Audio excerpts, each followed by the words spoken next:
cause I got something to prove. I gotta take what I hate and finally make a move. I think of you and all the shit you don't do. Well, I'ma make hella sure that I don't become you. I have no regrets, yeah, held tight up my chest. I'll never forget what it's like to be in debt. Been stabbed in the back bed, I'll show you what happens. Pass me the mic and I'll show you with action. I feel this pain, you already know. Turn that to तो चलिए खबरों की शुरुआत करते हैं पहली खबर के साथ, जो कि लखनऊ से है। अब से ठीक एक महीने पहले मतलब 25 मार्च को योगी आदित्यनाथ ने दूसरी बार मुख्यमंत्री की शपथ ली थी। यूपी में तब एक इतिहास बना था जब लखनऊ के अटल बिहारी वाजपेयी इकाना स्टेडियम में योगी ने लगातार दूसरी बार सीएम पद की शपथ ली थी। जिस यूपी में कहा जाता था कि सरकार रिपीट नहीं करती है, वहां बीजेपी ने एक नई शुरुआत की थी। एक बड़ी पुरानी कहावत है, दिल्ली की सत्ता का रास्ता लखनऊ से होकर जाता है। तो सीएम योगी अब पीएम मोदी के लिए उसी रास्ते को बेहतर बनाने में जुटे हैं। शुरुआत अगर अच्छी हो तो फिर लक्ष्य आसानी से मिल जाता है। चाहे 100 दिन का विभागवार रोड मैप बनाना हो, किसानों के लिए नई योजनाएं हो, सर्व शिक्षा अभियान हो या आम जनता के लिए फ्री राशन व्यवस्था, इन 30 दिनों में जन उपयोगी योजनाओं की योगी सरकार ने बाढ़ सी ला दी है। वही बात करते हैं दूसरी बड़ी खबर की, जो कि प्रयागराज से है। यूपी टेट परीक्षा 2021 के रिजल्ट से जुड़ी बड़ी खबर सामने आई है। सचिव परीक्षा नियामक प्राधिकारी द्वारा टेट की परीक्षा में शामिल हुए 20,000 अभ्यर्थियों का रिजल्ट रोक दिया गया है। इन 20,000 अभ्यर्थियों ने मुक्त विद्यालयी शिक्षा संस्थान से 18 महीने का DLED कोर्स किया था। आपको बता दें, उत्तर प्रदेश शिक्षक पात्रता परीक्षा 2021 संबंधी इन अभ्यर्थियों के पक्ष में इलाहाबाद हाई कोर्ट के आदेश के बाद इन्हें परीक्षा में शामिल किया गया था। अब जबकि रिजल्ट घोषित करने की बारी आई, तब परीक्षा नियामक प्राधिकारी ने रिजल्ट पर रोक लगा दी। NIOS national institute of open student, समझने की कोशिश कीजिए। NIOS अभ्यर्थियों का रिजल्ट रोके जाने के पीछे यह तर्क दिया जा रहा है कि अब हाईकोर्ट के उक्त फैसले के खिलाफ रिजल्ट सचिव परीक्षा नियामक प्राधिकारी डबल बेंच में अपील करेंगे। इसके लिए सचिव परीक्षा नियामक प्राधिकारी ने शासन से डबल बेंच के सामने अपील करने की अनुमति मांगी है। बता दें कि यूपी टेट 2021 की प्रथम और द्वितीय प्रश्न पत्र की परीक्षा साल 2022 में 23 जनवरी को 2 पालियों में हुई थी, जिसमें लगभग 18,22,000 अभ्यर्थियों ने प्रतिभाग किया था। इसमें वो भी अभ्यर्थी शामिल हैं जिन्होंने NIOS से 18 महीने का DLED कोर्स किया था। अब देखने वाली बात यह है कि क्या इन्हें शासन से अनुमति मिलती है या नहीं, क्योंकि अगर शासन अब हाईकोर्ट के आदेश के खिलाफ अपील करने की अनुमति देता है तो सीधे तौर पर अभ्यर्थियों को रोजगार देने के लिए को लेकर शासन की ही मंशा पर सवालिया निशान उठेगा। वहीं बात कर लेते हैं तीसरी खबर की, जो कि दिल्ली से है, कोरोना से संबंधित है। कोरोना वायरस एक बार फिर रफ्तार पकड़ता दिख रहा है। पिछले एक हफ्ते में ही कोरोना के मामले 2 गुने हो गए हैं। देश में 12 ऐसे राज्य हैं जहां पर कोरोना के मामले तेजी से बढ़ रहे हैं। इसमें राजधानी दिल्ली, यूपी के कुछ शहर भी शामिल हैं। फिलहाल भारत में संक्रमण दर 0.84% पर है। वहीं एक्टिव केसों की संख्या 16,522 हो चुकी है। देश में कोरोना के मामले किस तरह बढ़ रहे हैं उसका अंदाजा एक आंकड़े से लगा सकते हैं। 18 से 24 अप्रैल के बीच 15,700 नए कोरोना केस सामने आए। वहीं इससे पहले हफ्ते 8,050 नए कोरोना मामले ही मिले थे। ये 95% का उछाल है, जो चिंता बढ़ाता है। ये दूसरा हफ्ता है जब कोरोना के नए केस बढ़े हैं। इससे पहले 11 हफ्तों तक कोरोना केसों में गिरावट देखी जा रही थी। तो खास खबरों में ये 3 जो खबरें हैं, बड़ी खबर है, खास खबरें हैं, और इन्हीं पर हम जिक्र कर रहे हैं। और ये खबर, इसका विश्लेषण आपके लिहाज से बेहद अहम है। और पहली खबर जो लखनऊ से है, 1 महीने का कार्यकाल हो चुका है योगी 2.0 में, और जिसको लेकर के हमारे संवाददाता लखनऊ से जुड़ रहे हैं राहुल श्रीवास्तव। राहुल, 1 महीना बीत चुका है, लगातार फैसले लिए हैं, किसानों से संबंधित हो, अनाज से संबंधित हो, 3 महीने का राशन बढ़ा दिया और भी कई फैसले।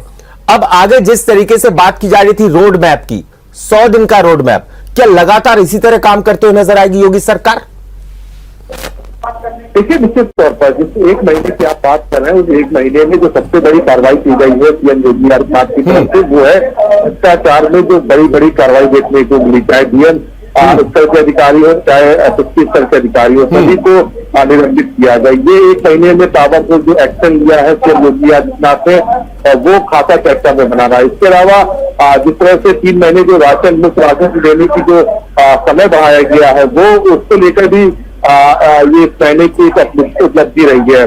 प्रेजेंटेशन रोड मैप के माध्यम से कैसे 100 दिन, 6 महीने, 1 साल, 2 साल और 5 साल की रोड मैप तैयार किया जाएगा, उसको लेकर सीएम योगी आदित्यनाथ ने सभी मंत्रियों के साथ मीटिंग की, प्रेजेंटेशन किया, उनको निर्देश दिया। निश्चित तौर पर 1 महीने की अगर बात करें तो इसके अलावा जो भू माफिया हैं और जो अपराधी हैं जिन्होंने जमीन कब्जा की थी, उनके खिलाफ जो कार्रवाई की गई है, पिछले सरकार में भी ये कार्रवाई की गई थी, लेकिन इस सरकार में योगी आदित्यनाथ की जो दूसरी सरकार बनी है, उसमें ये कार्रवाई ताबड़तोड़ ही, जो भी अवैध कब्जे थे, जो भी माफिया थे, उनके खिलाफ बड़ी कार्रवाई की गई। उनके जो अवैध कब्जे थे उसको बुलडोजर चलाया गया है, तो ये भी एक बड़ी कार्रवाई मानी जाएगी। इसके अलावा आपको बता दें कि जो स्कूल करो अभियान है, श्रावस्ती में इसकी शुरुआत की गई थी और निश्चित तौर पर एक ये महत्वपूर्ण योजना में शामिल है सीएम योगी आदित्यनाथ की, जो स्कूली बच्चे हैं, जो गाँव देहात में बच्चे रहते हैं, उनको भी शिक्षा मिले।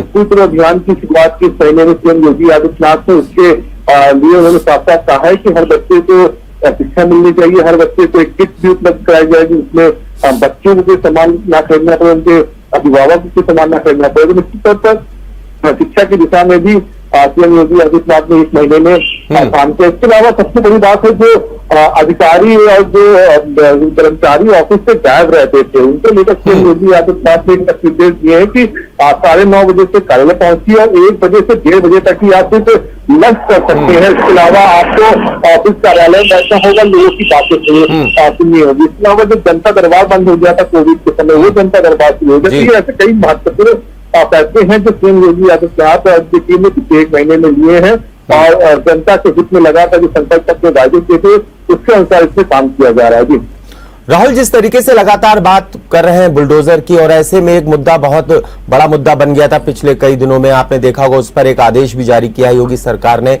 वो मुद्दा है लाउड स्पीकर से संबंधित। 1 डेसिबल मानक जो है वो तय कर दिया गया था कि दिन में 65 डेसिबल और रात में 55 डेसिबल से ज्यादा आवाज नहीं जाएगी, जैसा कि कोर्ट का आदेश है। उसको लेकर के पूरे देश में जिस तरीके से माहौल उठा था कि अजान के खिलाफ अब हनुमान चालीसा का पाठ किया जाएगा बड़े बड़े स्पीकर द्वारा, लाउड स्पीकर द्वारा, तो ऐसे में ये एक फैसला, बड़ा फैसला माना जा सकता है कि उसका जो आदेश जारी कर दिया। दूसरी बात, बुलडोजर अभी भी चल रहा है। तीसरा, आपने जो भी जिक्र किया कि अपराधियों की संपत्ति पर जिस तरीके से बुलडोजर चल रहा है वो अब जन उपयोग के लिए लाई जाएगी। कहीं ना कहीं लगातार उसी तरीके से एक्शन मोड में नजर आ रहे हैं जिस तरीके से पिछले कार्यकाल में नजर आ रहे थे, और आगे भी जिस तरीके से रोड मैप बन गया है, क्योंकि प्रेजेंटेशन कभी कोई मुख्यमंत्री नहीं मांगता था किसी भी विभाग का। अब इन्होंने हर एक से कह दिया पहले प्रेजेंटेशन दीजिए, और ऐसे में आपको बताना होगा कि 100 दिन में क्या करेंगे, 6 महीने में क्या करेंगे, 1 साल में क्या करेंगे, 2 साल में क्या करेंगे। देखिए, निश्चित तौर पर जिस तरह से लगातार CM Yogi Adityanath action mode में है, उन्होंने साफ साफ कहा है, इस पर जहां प्रेजेंटेशन ले रहा है, तो दूसरी तरफ उन्होंने साफ साफ कहा है कि जो भी मंत्री हैं वो फील्ड में जाएंगे। शनिवार और रविवार हफ्ते में 2 दिन है जो वो फील्ड में रहेंगे, लोगों की समस्याएं सुनेंगे, रोजगार के जो अवसर उसको तलाशेंगे। इसके अलावा जो आपने बात की लाउड स्पीकर की, साफ साफ निर्देश में 3 की बैठक में सीएम योगी आदित्यनाथ की जो भी स्पीकर है वो मंदिर परिसर के अंदर ही बजेंगे, उसकी आवाज बाहर नहीं आएगी, चाहे मंदिर हो चाहे मस्जिद हो। इसके अलावा नए स्पीकर नहीं लगेंगे। तो निश्चित तौर पर 1 महीने में सीएम योगी आदित्यनाथ ने कई महत्वपूर्ण फैसले किए हैं, और निश्चित तौर पर चाहे बुलडोजर की बात कर ले, चाहे अधिकारियों के समय की बात कर ले या अन्य बात कर ले, सभी पर सीएम योगी आदित्यनाथ ने सख्त निर्देश दिए। जी राहुल, जिस तरीके से जिक्र कर रहे हैं सस्पेंड कर दिया कई अधिकारियों के तबादले कर दिए। गाजियाबाद की बात कर लें और भी कई जिलों में ऐसा देखा गया है। तो लगातार एक्शन मोड में नजर आ रहे हैं, जैसा कि मतलब कुल मिलाकर जीरो टॉलरेंस की नीति है, ये आगे भी देखी जाएगी। निश्चित तौर पर लगातार देखी भी जा रही है, चाहे आईपीएस अधिकारी की बात करें, चाहे आईएएस की बात करें, एसडीएम लेवल की बात करें, खनन विभाग से जो अधिकारियों की बात करें, सभी को निलंबित किया जा रहा है। निश्चित तौर पर योगी आदित्यनाथ 2.0 सरकार में सभी अधिकारियों को एक पैमाने पर सरकार काम कर रही है, चाहे आईएएस अधिकारी हो, चाहे छोटे लेवल स्तर के अधिकारी हो, सभी के खिलाफ कार्रवाई की जा रही है, सभी को सस्पेंड तक किया जा रहा है। तो निश्चित तौर पर एक्शन मोड में सीएम योगी आदित्यनाथ और लगातार इसी तरह वो कार्रवाई भी कर रहे हैं। राहुल, जिस तरीके से जिक्र किया योगी आदित्यनाथ ने कि जो किसान है उनको 1 लाख रुपए तक दिया जाएगा अगर वो सौर ऊर्जा का प्लांट लगाते हैं, पंप लगाते हैं अपने खेतों में, तो इससे किसानों को कितना बड़ा फायदा होगा। ये भी एक अच्छा कदम है, अच्छी पहल है। चलिए, राहुल से हमारा संपर्क टूट गया है। तो कुल मिलाकर के जिस तरीके से योगी सरकार का 1 महीने का जो कार्यकाल हुआ, उसके अंतर्गत जो फैसले लिए गए, 1 महीने में बहुत कुछ देखा गया। तस्वीर साफ है, सोच साफ है, नजरिया साफ है। कहीं ना कहीं ये बताने की कोशिश है कि अब ये सुशासन की बात होगी, विकास की बात होगी। अब किसी तरीके की, जिस तरीके से उत्तर प्रदेश में राजनीति देखी जाती रही है पिछले दिनों कि धर्म और जाति को लेकर के बयानबाजी होती रही है, लेकिन इस बार कुछ अलग से मिजाज नजर आ रहे हैं योगी सरकार के, और ऐसे में निशाना 2024 पर है। और आप जिक्र कर लेते हैं दूसरी खबर का, यूपी टेट का रिजल्ट जिस तरीके से जारी हुआ है, लेकिन जो अभ्यर्थी हैं जिन्होंने एनआईओएस के अकॉर्डिंग जिस तरीके से डिप्लोमा लिया हुआ है उन्होंने, और ऐसे में उनका रिजल्ट रोक दिया गया है। लगभग 20,000 छात्र हैं और जिक्र किया जा रहा है कि हाई कोर्ट की अब डबल बेंच के सामने वो जाएंगे अगर उन्हें ऐसी अनुमति मिलती है। और इसी खबर पर हमारे साथ वरिष्ठ पत्रकार डॉक्टर रमेश वर्मा जुड़ रहे हैं। डॉक्टर रमेश वर्मा जी, सबसे पहले तो आपका स्वागत है स्टूडियो में। डॉक्टर रमेश, कैसे समझा जाए इस फैसले को कि उन छात्रों का जो 20,000 अभ्यर्थी हैं उनका रिजल्ट रोक दिया जाना, जबकि हाई कोर्ट ने जिस तरीके से फैसला दिया था, और अभ्यर्थी जो है वो नेट पे जाते हैं, सर्च करते हैं, तो वहां पर लिखा आ रहा है कि मामला जो है न्यायालय में है। देखिए, इसमें कोई हाई कोर्ट का भी फैसला नहीं है, पहली बात तो आप समझ लीजिए। हाँ, मामला सब जुडिस है। अब ये कौन है 20,000, आपको ये भी बता दें। 20,000 वो अभ्यर्थी हैं जिन्होंने केंद्र सरकार की एक योजना थी, राष्ट्रीय विद्यालय मुक्ति संस्थान, उसके द्वारा 1.5 वर्ष का एक प्रशिक्षण कार्यक्रम था, DLED, और इस प्रशिक्षण के कार्यक्रम को जो लोग कर लेते थे तो वो एक तरीके से बीएड के बराबर मान लिया जाता था, और उसको जो है योग्यता के रूप में मान करके लोग उसका लाभ उठाते थे। अब हुआ ये कि जब ये योजना आई तो जगह जगह प्रशिक्षण केंद्र खुल गए, कुछ एनजीओ ने भी शुरू कर दिया खोलने के लिए। अब हुआ क्या कि मीडिया में इसकी चर्चा हो गई।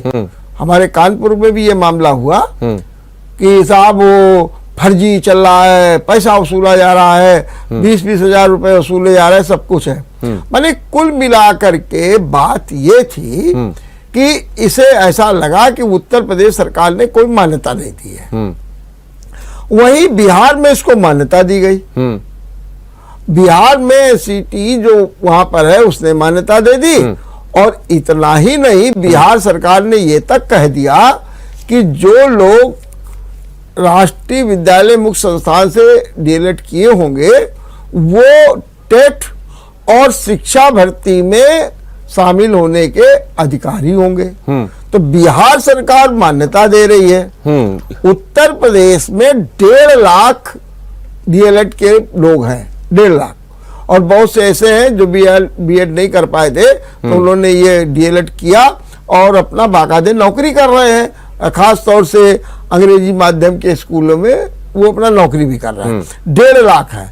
अब इन लोगों ने जब टेट की परीक्षा हुई तो उसके लिए अप्लाई कर दिया। अप्लाई करने में ये हुआ कि नहीं साहब, आप लोग इसके काबिल नहीं है, आप उसके पात्र नहीं है, आप परीक्षा नहीं दे सकते। तो ये लोग कोर्ट चले गए। अब कोर्ट ने आदेश कर दिया कि जाइए इनको सबको शामिल करिए परीक्षा में।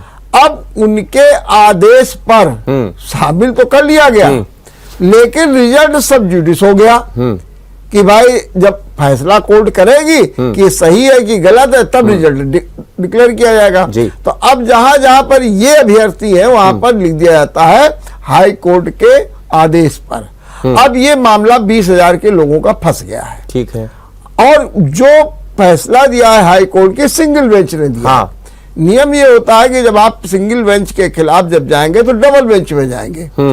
अब ये जो परीक्षा नियामक अधिकारी हैं ये चाहते हैं कि हम जाके अपील करें। ठीक। और डबल बेंच में जाओ, कहे साहब ये लोग इसके पात्र नहीं है, आप इनको हटाइए। तो उसके लिए उन्हें उत्तर प्रदेश सरकार से अनुमति लेनी है। अब वो अनुमति का प्रयास कर रहे हैं। अब जब अनुमति मिल जाएगी तब इन विचारों के जो 20,000 लोग हैं उनके भाग्य का फैसले का रास्ता आगे निकलेगा। वरना सिंगल बेंच की जो अभी तक हुई है उसमें सुनवाई होगी, उसी को फैसला जो होगा वो माना जाएगा। अब सवाल ये, क्या ये 20,000 लोग चौराहे पे खड़े हो जाएंगे? क्या ये 20,000 लोग बेरोजगार हो जाएंगे? क्या इन लोगों को नौकरी नहीं जाएगी? और इसका इफेक्ट ये भी पड़ेगा कि जो 1.5 लाख लोग हैं तो वो क्या अमान्य डिग्री लिए हुए हैं? ऐसे तमाम सवाल खड़े हो गए हैं। अब देखिए इसका निर्णय क्या होता है। नहीं, 1.5 लाख का आपने जिक्र कर दिया, बिल्कुल आंकड़ा दुरुस्त है आपका कि 1.5 लाख लोगों ने डिग्री ली है। और ऐसे में उन 20,000 का क्या होगा? कहाँ जाएंगे, किस ओर जाएंगे? अब क्या आगे उनके लिए कदम हो सकता है? क्या जो 20,000 अभ्यर्थी हैं अब उन्हें सरकार के पास जाना चाहिए, कहना चाहिए नहीं साहब इसको ओके कीजिए इस मामले को, क्योंकि हमारे भविष्य का ख्याल है?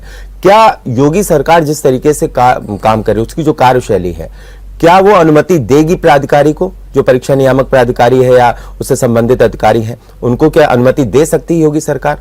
क्या कुछ कयास लगाए जा सकते हैं डॉक्टर रमेश? देखिए, हमारे देश में कल्याणकारी जो है स्टेट है। ठीक। तो और हमारा जो संविधान भी है और कानून भी लचर है। ठीक। फिर दूसरी चीज में एक पॉइंट है, हाँ, ये केंद्र सरकार का प्रोजेक्ट है NIOS ये। हाँ। और बिहार सरकार ने उसको मान्यता भी दे दी। ठीक है। तो ऐसी स्थिति में ये जो लोग हैं इनकी दावेदारी बिल्कुल साफ है और मजबूत है। हाँ। अच्छा, इस समय सरकार जो है डिस्टेंस एजुकेशन को भी बढ़ावा दे रही है। बिल्कुल। अब इंदिरा गांधी मुक्त विश्वविद्यालय क्या है, बिल्कुल। हमारे यहाँ राजेश टंडन मुक्त विश्वविद्यालय क्या है, जहाँ लोग डिग्री ले रहे हैं। बिल्कुल। अब अगर आप डिग्री उनको दे रहे हैं और बाद में 2 रोज बाद कोई कह दे साहब हम ये डिग्री नहीं मानते, तो क्या मतलब है? जबकि अगर विश्वविद्यालय है तो विश्वविद्यालय में कुलपति की नियुक्ति होती है और वो भी गवर्नर करती है। बिल्कुल। तो इसके माने कि वो जो भी हो रहा, अब कल वो कह दे साहब आप जो ऐसे, वहां पर भी बीएड होता है, आपको बता दें राजेश टंडन में भी बीएड होता है। अब आप कह दें कि हम वो बीएड नहीं मानेंगे, तो ये नहीं होता है। अब इस पर जो है सरकार को अपनी नीतिगत के हिसाब से निर्णय लेना है। और यदि वो सरकार चाहेगी तो भाई कह देगी ठीक है आप डबल बेंच में जाइए, अपील करिए, और या फिर कोई ना कोई फैसला लेकर के छात्रों के भविष्य को उज्जवल करेगी। नहीं, यहाँ पर छात्रों के कई वर्जन आ रहे हैं कि जिस तरीके से पहले आप कह देते हैं कि ठीक है हमने हाई कोर्ट का जो फैसला आदेश आया उसको हमने मान लिया, और अब जब जनवरी में परीक्षा करा लेते हैं, जब रिजल्ट की बारी आती है तो उसमें आप वहाँ स्टिकर लगा देते हैं कि नहीं अभी ये मामला कोर्ट में है।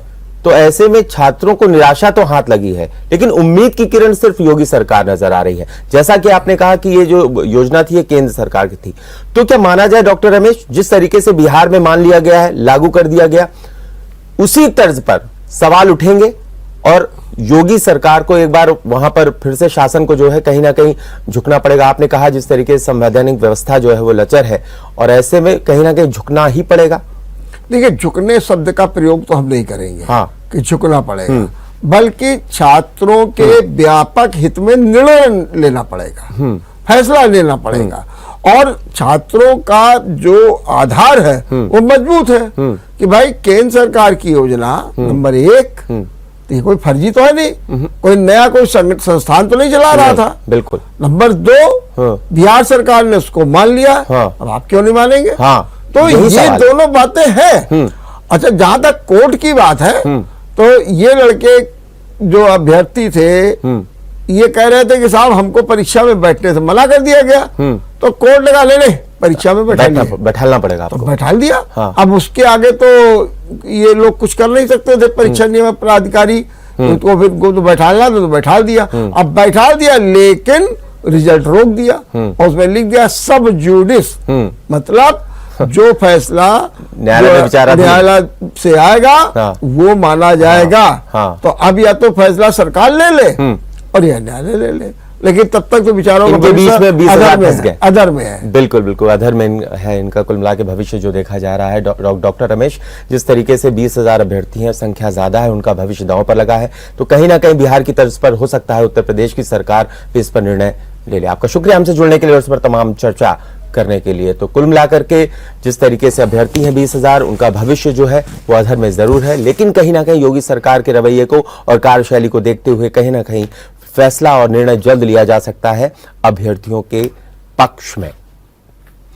अब रुक कर लेते हैं तीसरी और बड़ी खबर का। आपको बता दें इस वक्त की खास खबर जो है वो कोरोना से संबंधित है और जिस तरीके से मामले जो हैं वो बढ़ते हुए नजर आए हैं। एक हफ्ते में 95% की बढ़त देखी गई है और अपने आप में ये मामले जो हैं, ये संक्रमण की जो दर है वो चौंकाने वाली है, क्योंकि कोरोना अगर एक बार फिर से पैर पसार लेगा तो फिर से वही दिन याद कीजिए, कोरोना फर्स्ट, जिस तरीके से पहली लहर, दूसरी लहर और तीसरी लहर, और ऐसे में एक बार फिर से अगर चौथी लहर आ गई तो फिर से जितने भी आर्थिक गतिविधियां हैं रुक जाएंगी, स्कूल कॉलेजेस बंद हो जाएंगे, सरकारी दफ्तर बंद हो जाएंगे, प्राइवेट दफ्तर बंद हो जाएंगे। इसलिए ये जो खबर है ये चौंकाने वाली है और ऐसे में राजधानी दिल्ली, यूपी के कुछ शहर जो है वो चपेट में आते हुए नजर आ रहे हैं। एक्टिव केसों की जो संख्या है 16,522 हो चुकी है। देश में कोरोना के मामले बढ़ रहे हैं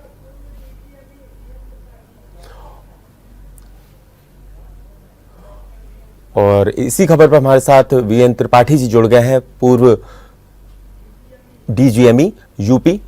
वीएन त्रिपाठी जी, आपका स्वागत है। सबसे पहले तो वीएन त्रिपाठी जी, कोरोना के मामले लगातार बढ़ रहे हैं और ऐसे में क्या एक बार फिर से चिंता का विषय ये हो जाएगा?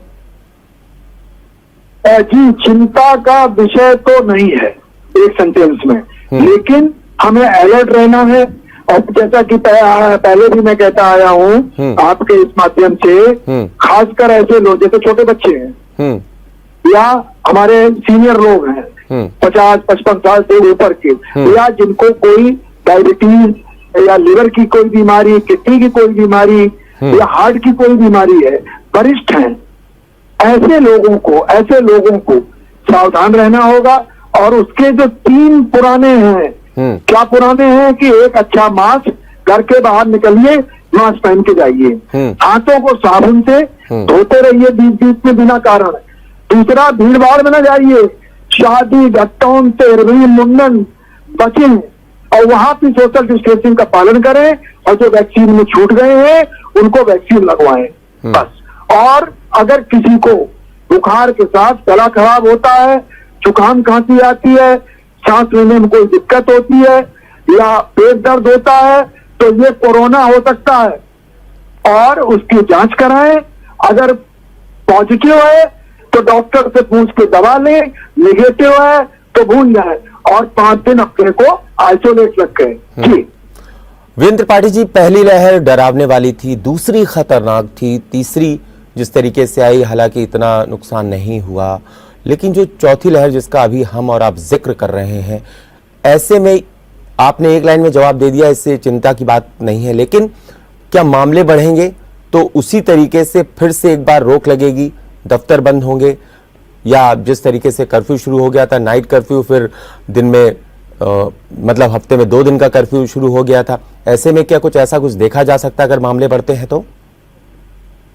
अब की बार जो निर्धारक है हमारे स्टेट के माननीय मुख्यमंत्री जी के अंदर में जो ग्रुप G9 का वो है, हाँ। केंद्र को, तो लिमिटेड लॉकडाउन की संभावना से इनकार नहीं किया जा सकता। लिमिटेड, जैसे कि जहां पे इनका बढ़ जाएगा 10 हो जाएगा 5% का इंफेक्टिविटी, अब वो अदरवाइज देश भर में कहीं भी स्कूल बंद होना या वो करना, ऐसी कोई संभावना आज की तारीख में मुझे प्रतीत नहीं होती नजर है। नहीं आ रही है। और ये हाँ। आम लोगों में ये हल्का फुल्का वायरल फीवर की तरह आएगा, 5 से 7 दिन में स्वतः ठीक हो जाएगा। लेकिन वही चीज है कि जो छोटे बच्चे, गर्भवती हमारी बहनें हैं, या जो हमने ग्रुप आपको बताया था, जी, जी, जी। सीनियर सिटीजन है या किसी को कोमॉर्बिड है, उनको ध्यान रखने की जरूरत है। कुछ केस में अलर्ट रहने की जरूरत पड़ेगी। सिम्टम्स की अगर बात कर ले वीएन त्रिपाठी जी, सिम्टम्स की अगर बात कर ले वीएन त्रिपाठी जी, तो क्या कुछ अलग सिम्टम्स हो सकते हैं, क्या कुछ नए सिम्टम्स इसमें नजर आ सकते हैं? जी, ये चूंकि मॉडिफाइड है, ये वेरिएंट है, वेरिएंट के वेरिएंट है, इतने ज्यादा है कि मैं नाम बताऊंगा तो हमारे जो दर्शक गण कंफ्यूज हो जाएंगे। ये समझिए कोविड-19 के ही वेरिएंट है, चाहे BA.1 कहते हैं, BA.2 कहते हैं, इसमें नहीं जाना। लेकिन इनके लक्षण, मेन लक्षण वही रहते हैं, लेकिन निमोनिया होने का खतरा कम है। मैं फिर रिपीट कर दूं, अचानक गला खराब हो जाए, गले में दर्द हो जाए, टॉन्सिल्स का दिक्कत हो, बुखार आ जाए, बदन में दर्द हो, जुकाम हो, सिर दर्द हो, पेट दर्द हो, बच्चों में डायरिया हो सकता है। इसके बाद और विशेष लक्षण नहीं है, जैसे कि सेकेंड लहर में निमोनिया या सांस लेने में दिक्कत थी, इसकी संभावना नहीं के बराबर है। कुल मिलाकर चिंता करने वाली बात नहीं है वीएन त्रिपाठी जी, बस थोड़ा अगर यहाँ पर एहतियात बरता जाए तो इससे बचा जा सकता है। आपका शुक्रिया doctor VN Tripathi ji, JMD news से जुड़ने के लिए और इस पर चर्चा करने के लिए, तमाम जानकारी देने के लिए। फिलहाल खास खबरों में इतना ही, आप देखते रहिए जेएमडी न्यूज। अगर आपको हमारा वीडियो पसंद आया हो तो हमें लाइक करें, सब्सक्राइब करें और ज्यादा से ज्यादा शेयर करें, और हाँ, बेल आइकॉन दबाना ना भूलें ताकि हर खबर का अपडेट आप तक पहुंचे तुरंत। आप हमें इंस्टा, ट्विटर और फेसबुक पर भी फॉलो कर सकते हैं। हमारी आईडी है @JMD News।